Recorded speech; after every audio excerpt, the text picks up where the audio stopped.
Bonjour à tous. Bonjour à tous. Donc là, on va vous présenter notre projet de sécurité. Et donc, on a choisi de vous parler du cryptosystème d'Elgamal. Voilà, merci beaucoup. Donc, nous allons voir le cryptosystème d'El-Gamal qui a été réalisé par Monsieur Taher El-Gamal dans les années 1984.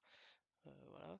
Donc, c'est un homme qui est égyptien et qui a publié l'article scientifique Public Key Crypto System and Signature Scheme based on the discrete logarithm. Donc il va traiter du cryptosystème qu'il a inventé et qui repose sur des bases qui existaient déjà et qui est encore à l'heure actuelle toujours utilisé. Donc nous allons voir ça dans cette vidéo. Dans un premier temps, ce cryptosystème a été inventé et repose en fait sur le système de cryptographie asymétrique qui consiste tout simplement à avoir une paire de clés pour pouvoir chiffrer un document. Cet algorithme repose sur les méthodes d'échange de clés Diffie-Hellman qui, quant à elles, permettaient de partager en fait une clé secrète entre deux personnes. Néanmoins, ces deux clés secrètes se retrouvaient en cryptographie symétrique et ce qui n'était pas une très bonne sécurité vis-à-vis de la cryptographie asymétrique que nous voyons maintenant. C'est pour cela que Taher El-Gamal a innové ce système de sécurité.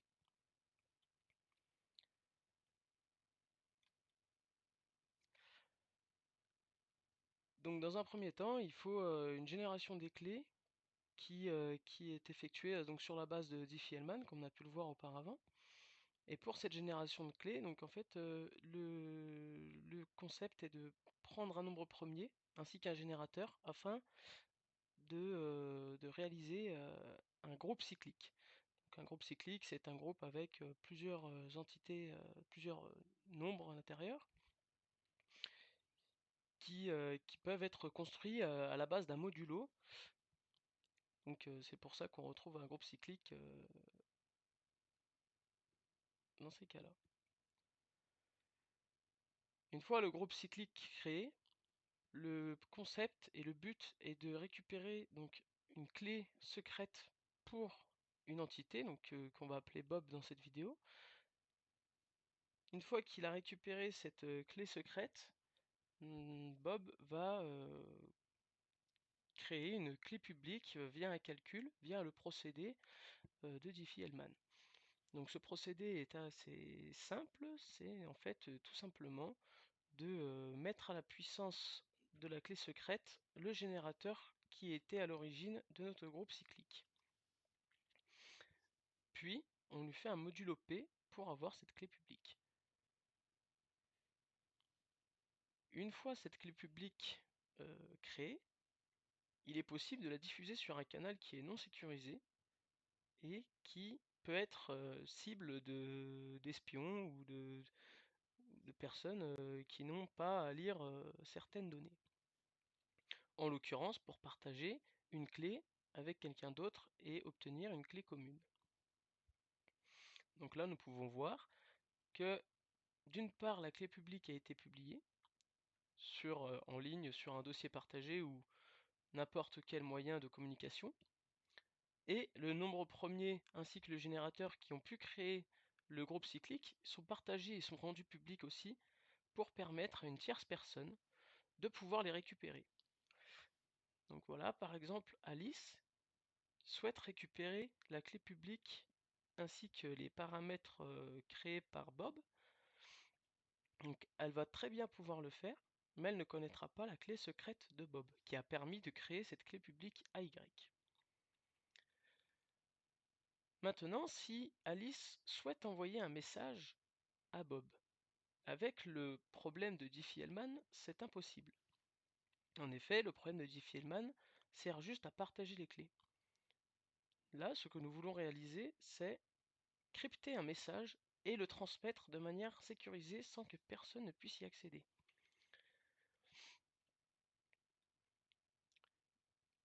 cela, l'algorithme de Elgamal détermine qu'il faut récupérer une clé secrète, que l'émetteur doit récupérer une clé secrète qui va ensuite pouvoir être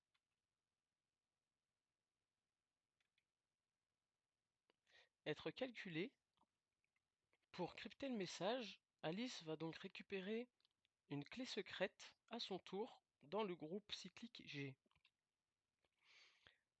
Elle va ensuite créer un élément grand K qui va permettre de crypter le message. Donc par exemple ici, le message est un code pour voir un spectacle et il ne faut absolument pas que quelqu'un d'autre puisse avoir accès à ce code.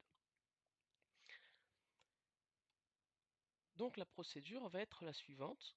Une fois qu'elle a calculé un grand K qui va permettre de crypter le message, elle va réaliser une paire de messages. Le message va être scindé en paires et avec donc, le grand K que nous avons calculé, nous allons pouvoir crypter le message M, le rendre en modulo P comme à notre habitude, et aussi créer une sorte de clé de déverrouillage qui va être le générateur exposant le petit K, donc c'est-à-dire la clé secrète qui a été définie par l'émetteur. D'autant plus que C1 et C2 sont aussi différents, donc ça rajoute une sécurité supplémentaire en cas d'une tentative malveillante d'essayer de récupérer le message via des patterns. Une fois le message crypté, Alice va donc envoyer le message à Bob. Ce dernier pourra le récupérer. Donc nous voyons en bleu les éléments qui sont privés et en rouge les éléments qui sont publics. En vert, ce sont les éléments qui sont privés et qui ont été envoyés, mais qui sont inconnus du destinataire. Pour rappel, le calcul de la clé publique de Bob était donc le générateur ainsi que la clé privée qu'il a choisie, modulo P, ce qui nous donnait AY. Donc il est facile de pouvoir remplacer notre calcul de K par le générateur puissance AX puissance K.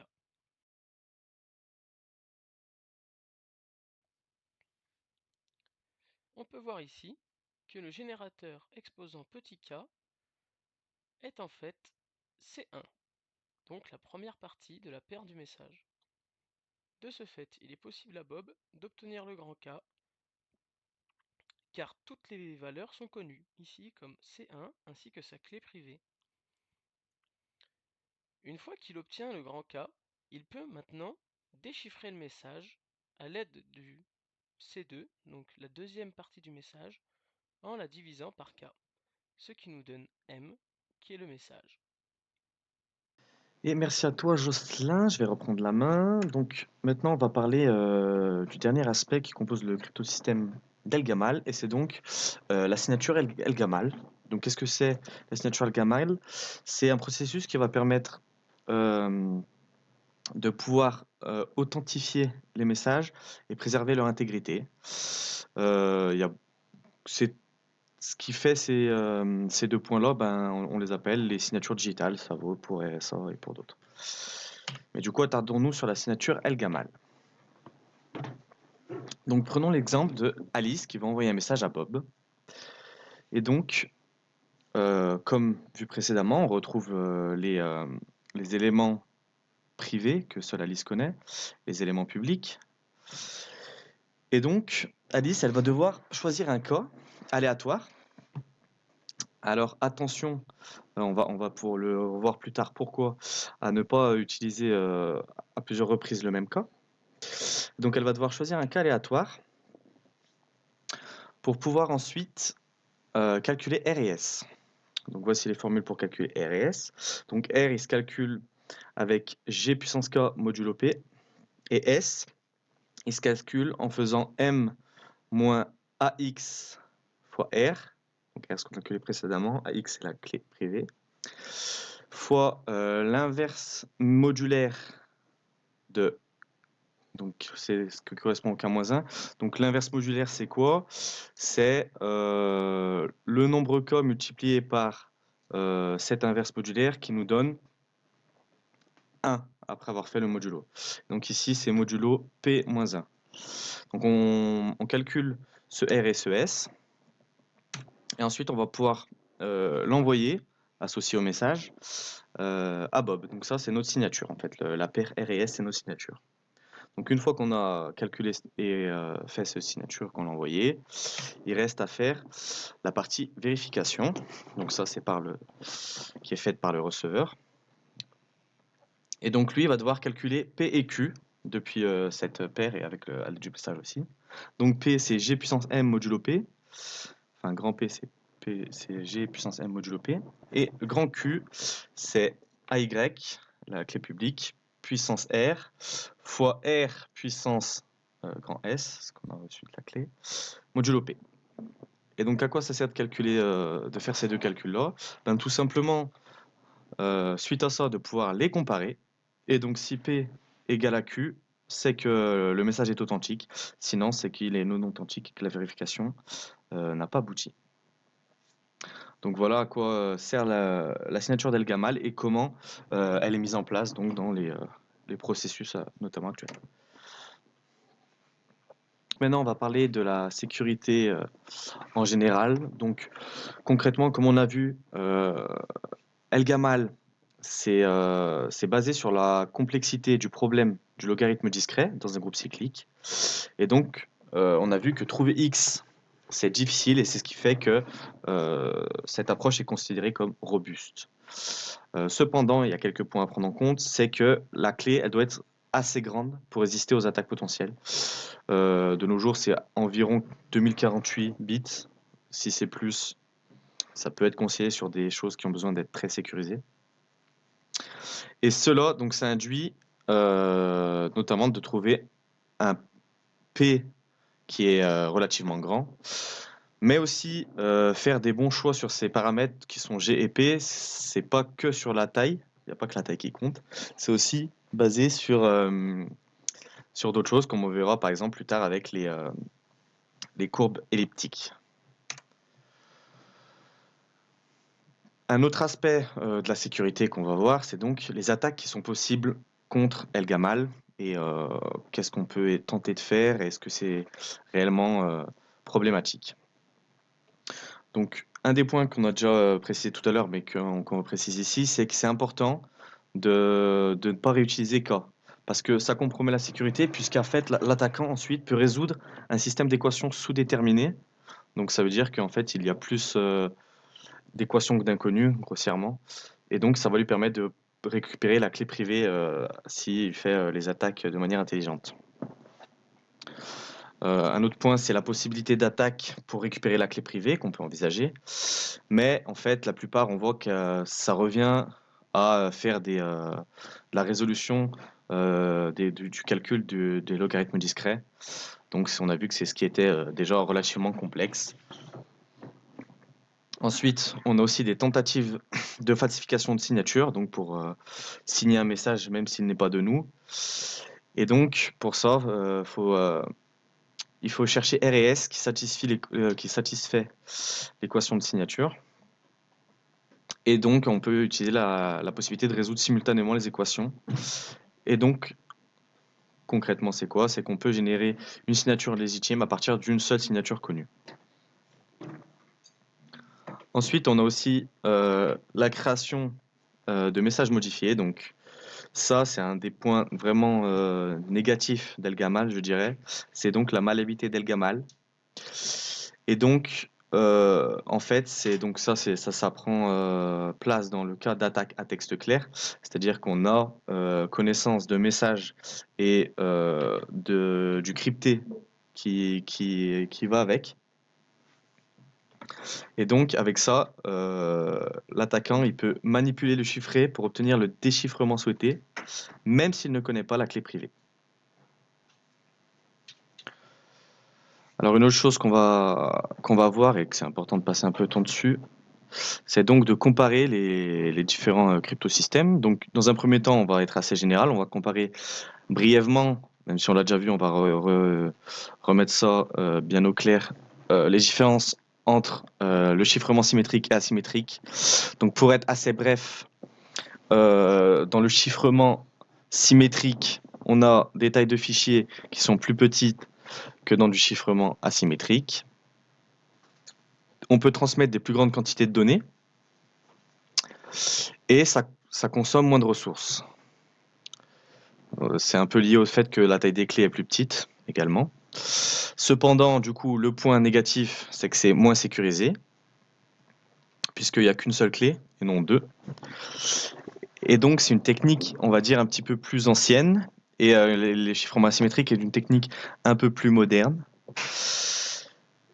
parce que le chiffrement asymétrique présente donc moins de risques, puisqu'il élimine la nécessité de partager une clé. Du coup, en vitesse globale, le chiffrement asymétrique est plus rapide. À la fin, je donne quelques exemples. Maintenant, ce qu'il faut savoir, c'est qu'en pratique, dans des cas répandus, on utilise plutôt des systèmes hybrides, c'est-à-dire qu'ils utilisent le chiffrement asymétrique pour échanger les clés de sécurité et donc éviter ce problème-là qui provient du chiffrement symétrique. Et ensuite, une fois qu'on a notre clé de session commune, pour être plus rapide et plus efficace, on utilise du chiffrement symétrique. Sauf dans des cas, bien évidemment, où la sécurité doit vraiment être de rigueur. Là, on reste sur du chiffrement asymétrique. Maintenant, pour nous attarder un peu plus sur El-Gamal, et donc pour le comparer avec, je dirais, le must-have des chiffrements asymétriques, le RSA, on va s'attarder sur quelques points et voir un peu les différences entre El-Gamal et RSA. Donc la première chose, bien sûr, à voir, c'est qu'ils ne sont pas basés sur le même problème mathématique. Et donc, RSA, il est basé sur la factorisation. Donc c'est un problème qui est plus accessible et qui, sur papier, paraît un peu plus facile à résoudre, à prendre avec des pincettes. Et El-Gamal, c'est donc basé sur le logarithme discret dans un groupe cyclique, qui est donc moins accessible, moins, je dirais, pratique à mettre en place, mais qui semble un peu plus difficile à résoudre. Même si, bon, pour l'instant, les deux se valent. On n'a trouvé aucune méthode donc, pour casser ces problèmes mathématiques et donc ces deux cryptosystèmes. Donc voilà pour la partie un peu plus mathématique. Ensuite, pour la vitesse de génération des clés, El-Gamal est plus rapide, puisqu'il est basé donc, sur des groupes, qu'on peut réutiliser d'ailleurs. Et RSA est plus lent. Pour la vitesse de cryptage, c'est l'inverse, c'est le RSA qui devient plus rapide. Et pour la vitesse de décryptage, ça se voit à peu près. Le gros avantage de RSA, c'est son interopérabilité, donc il est beaucoup plus utilisé et beaucoup plus accessible. Alors que El-Gamal, à l'inverse, l'est beaucoup moins. Pour la taille des clés, El-Gamal peut être plus petite puisqu'il peut se permettre d'utiliser une courbe elliptique.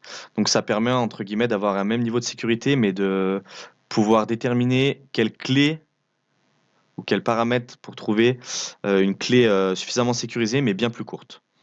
Alors que c'est pas le cas pour RSA. C'est pour ça qu'on peut avoir des tailles de clés et des messages chiffrés plus petits. De plus, El-Gamal, il est sémantiquement sécurisé et c'est un algorithme probabiliste à l'inverse de RSA qui est un algorithme déterministe. Globalement, les deux ont des avantages et des inconvénients, sont utilisables et intéressants, notamment selon certains cas spécifiques.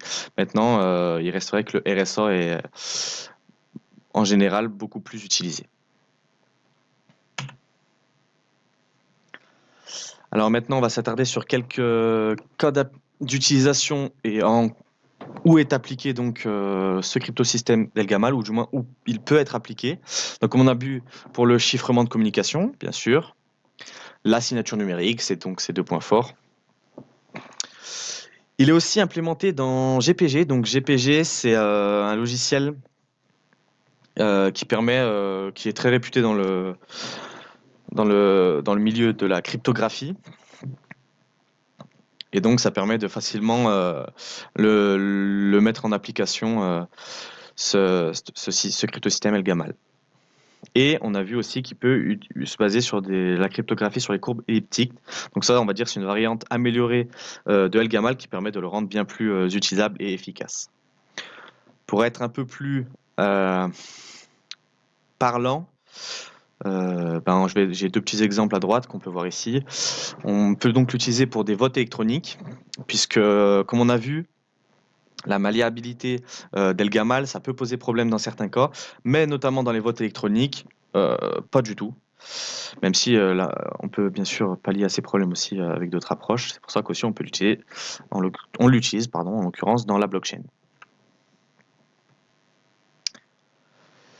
Et donc en conclusion, pour essayer d'être bref et de finir cette vidéo, donc le cryptosystème d'Elgamal conçu par Taher Elgamal, il offre des fonctionnalités polyvalentes et une solution robuste. Mais on a vu qu'il y a quand même quelques points dont il faut se méfier, en tout cas faire attention pour être sûr de l'utiliser dans des bonnes conditions et de manière totalement sécurisée, notamment faire attention à la malléabilité, au nombre d'utilisations de cas, etc., etc. Maintenant, pour ce qui est de l'avenir, il faut se poser des questions, notamment sur l'efficacité d'Elgamal contre les attaques quantiques. Se poser ce genre de questions, puisque, ou alors, et donc, si ce n'est pas le cas, essayer de se pencher sur d'autres schémas cryptographiques post-quantiques afin de garantir une sécurité durable dans un environnement technologique en constante évolution. Merci à vous.